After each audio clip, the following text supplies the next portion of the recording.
दुनिया में इंसान को सब कुछ मिल जाता है, लेकिन एक ही माँ से पैदा भाई बहन कभी नहीं मिलते। भाई बहन का प्यार दुनिया के लिए एक मिसाल है। भाई अपनी बहन को इतना प्यार करता है कि उसके लिए कुछ भी करने को तैयार रहता है। बहन भी हमेशा अपने भाई की खुशियों की कामना करती रहती है। लेकिन आज की इस रंग बदलती दुनिया में मुंबई के रहने वाले दो भाइयों रविंद्र वेर्लेकर और मोहनदास वेर्लेकर ने अपनी सगी बहन सुनीता वेर्लेकर के साथ जो किया, ऐसा तो कोई किसी जानवर के साथ भी नहीं करता। बात है 11 जुलाई 2017 की। हमेशा की तरह उस दिन भी सवीना मार्टिन्स अपनी संस्था के ऑफिस में समय से पहुंच गई थी। सवीना मार्टिन्स गोवा के पणजी शहर की एक जानी मानी समाज संस्था की चेयरमैन है। उनकी संस्था नारी उत्पीड़न रोकने का काम करती है। ऑफिस पहुंचकर वो अपने कंप्यूटर पर आए ईमेल मैसेज चेक करने लगती हैं। मैसेज को पढ़ते पढ़ते उनकी नजर एक रिक्वेस्ट पर आकर रुक गई। रिक्वेस्ट बहुत ही गंभीर थी। किसी अजनबी शख्स द्वारा भेजे गए उस मैसेज को पढ़कर सवीना मार्टिन सन्न रह गई। वो संदेश पढ़कर उन्हें विश्वास ही नहीं हो रहा था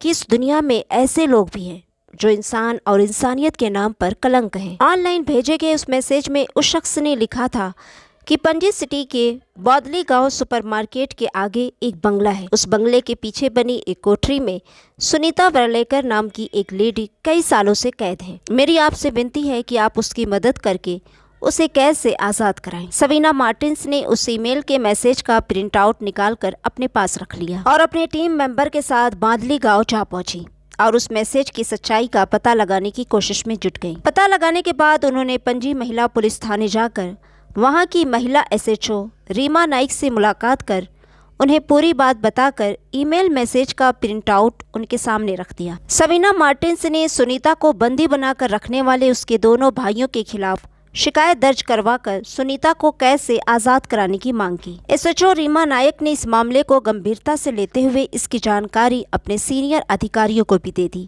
अधिकारियों का निर्देश मिलते ही वो पुलिस टीम के साथ फौरन वेर्लेकर के घर की तरफ रवाना हो गई। जिस वक्त पुलिस टीम बताए गए पते पर पहुंची, उससे पहले ही समाज सेवा संस्था के लोग, डॉक्टर, प्रेस वाले और एम्बुलेंस वगैरह भी वहां पहुंच चुकी थी। पुलिस टीम और संस्था के लोगों को तो पहले सुनीता वेर्लेकर के दोनों भाइयों और भाभियों ने गुमराह करने की पूरी कोशिश की। उन्होंने बताया कि सुनीता कई साल पहले पागल होकर कहीं चली गई थी, पर पुलिस और संस्था के लोगों को उनकी बातों पर भरोसा नहीं हुआ।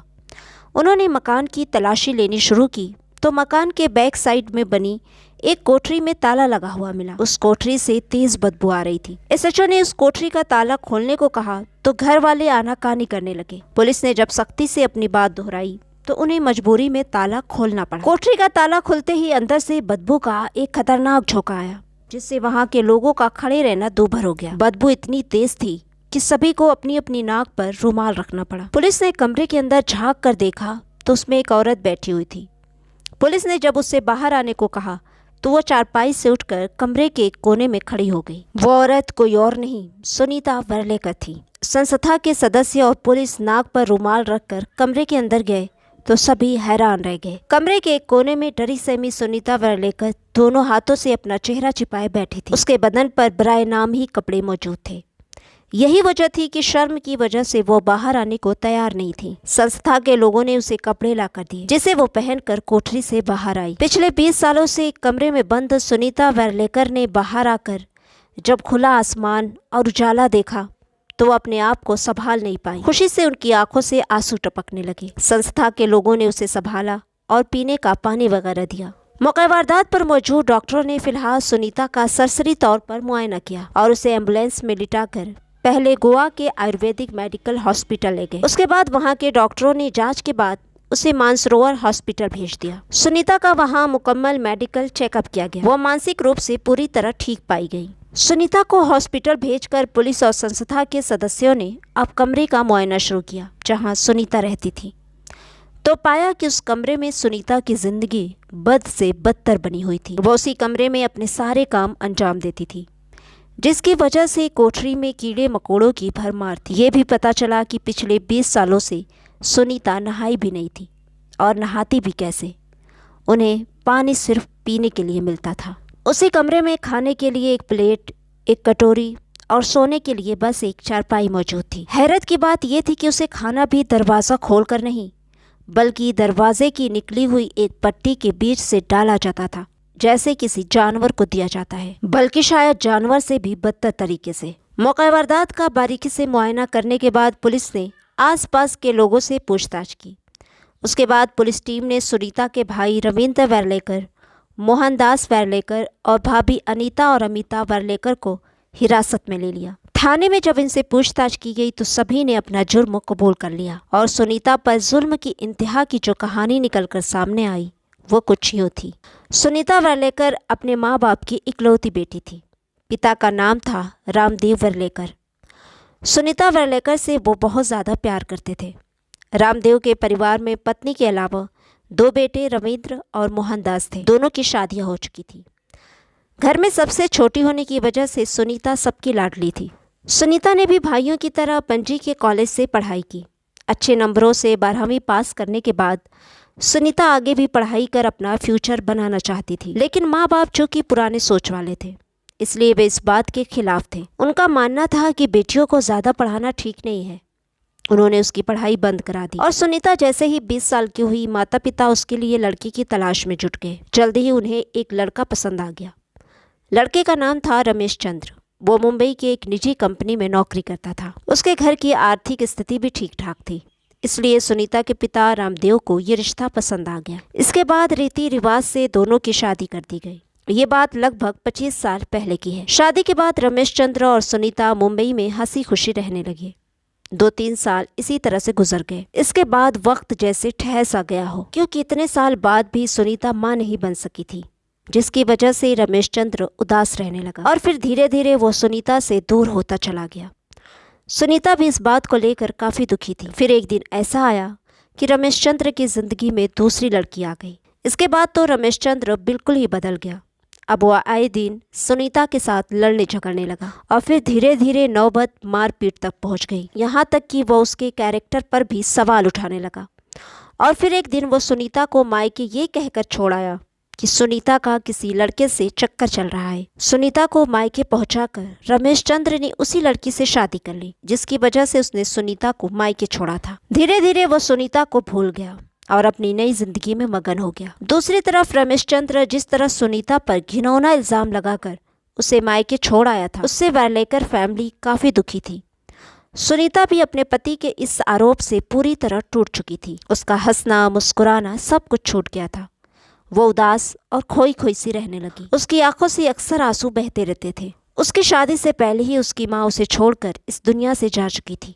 एक पिता ही था जो बेटी के दिल की हालत समझता था। रामदेव बेटी का पूरा ख्याल रखते और उसे समझाते रहते थे, लेकिन पिता भी अपनी लाडली बेटी का दुख ज्यादा दिन सहन नहीं कर सके और एक दिन बेटी के दर्द को सीने से लगाए वो हमेशा के लिए दुनिया छोड़ गए। उन्हें हार्ट अटैक हुआ था। पिता की मौत के बाद सुनीता अकेली रह गई। एक तरफ पति की बेवफाई, दूसरी तरफ पिता की मौत ने सुनीता को तोड़ कर रख दिया था। अब सुनीता की देखभाल करने वाला और उसे तसल्ली देने वाला कोई नहीं था। दोनों भाई और भाभियां भी उससे अब कटे कटे से रहने लगे थे। इससे सुनीता चिड़चिड़ी सी हो गई। वो अक्सर अकेले बैठी अपने आप से बातें करती रहती। जहाँ बैठती वहाँ घंटों बैठी रहती। जहाँ जाती वहाँ से जल्द लौट कर नहीं आती। रात दिन का उसके लिए कोई मायना नहीं रह गया था। सुनीता के इस तरह के व्यवहार से उसके भाई भाभियों ने उसका ख्याल रखने के बजाय उसे पागल करार देने लगे। फिर एक दिन बिना किसी कसूर के उसके भाई और भाभियों ने उसे एक कमरे में बंद कर दिया। छोटे से उस कमरे में हमेशा अंधेरा रहता था। खैर, उसे कमरे में बंद करने के बाद उसके भाइयों ने ये अफवाह फैला दी कि सुनीता पागल होकर कहीं चली गई है। समय का पहिया अपनी गति से घूमता रहा। सुनीता उसी अंधेरी कोठरी में कैद अपनों द्वारा दी गई सजा काटती रही। भाभिया तो चलो दूसरे घर से आई थी, उसके सगे भाइयों का दिल इतना कठोर हो गया था कि उन्हें भी अपनी सगी बहन पर जरा भी रहम नहीं आया। उस अंधेरी कोठरी में कैद सुनीता पर उसके भाई भाभी जिस तरह का जुल्म ढा रहे थे, उस तरह का तो अंग्रेजी हुकूमत ने भी शायद अपने कैदियों पर जुल्म न ढाया हो। घर का झूठा और बचा खुचा बासी खाना ही उसे कोठरी के अंदर पहुंचाया जाता था। नित्य क्रिया के लिए भी उसे कोठरी के एक कोने का इस्तेमाल करना पड़ता था। न तो नहाने के लिए पानी मिलता, न पहनने के लिए कपड़ा और न सोने के लिए बिस्तर। उस कोठरी में इंसान तो क्या, जानवर भी गुजारा नहीं कर सकता था। वह तो भला हो उस इंसान का जिसने एनजीओ तक ये बात पहुंचाई और 20 साल बाद एक बेकसूर महिला को उसके भाइयों की कैद से रिहाई मिली। खैर, हॉस्पिटल से छुट्टी मिलने के बाद सुनीता को कोर्ट में पेश किया गया। उसके बाद उसे गोवा के पर वो भरी प्रायदोरिया आश्रम गिरी भेज दिया गया। पुलिस ने सारी कार्रवाई के बाद सुनीता के भाई रविंद्र वेर्लेकर, मोहनदास वेर्लेकर और भाभी अनीता और अमिता के खिलाफ मुकदमा दर्ज कर उन्हें कोर्ट में पेश किया, जहां से उन्हें जेल भेज दिया गया। लेकिन जल्द ही उन्हें जमानत मिल गई और वे जेल से बाहर आ गए। अब रहा सवाल ये कि सुनीता वेर्लेकर की जिंदगी के वो बेशकीमती 20 साल कोई लौटा सकता है? उन्होंने एक छोटी सी कोठरी में जिस तरह कैदे तन्हाई और दर्द भरी जिंदगी काटी है, क्या उसका कोई मदावा हो सकता है? मेरे ख्याल से तो इस तरह के जुर्म के लिए फांसी की सजा भी कम है। सुनीता के गुनहगार भले ही कानून की मदद से जमानत पर रिहा हो गए हों, लेकिन शायद ऊपर वाला उन्हें उनके कर्मों की सजा जरूर दे। तो सावधान रहे, सतर्क रहे, अपनी फैमिली वालों के साथ खुश रहे, उनका ख्याल रखें। मिलती हूँ जल्द ही एक नई क्राइम स्टोरी के साथ। तब तक के लिए बाय बाय, टेक केयर।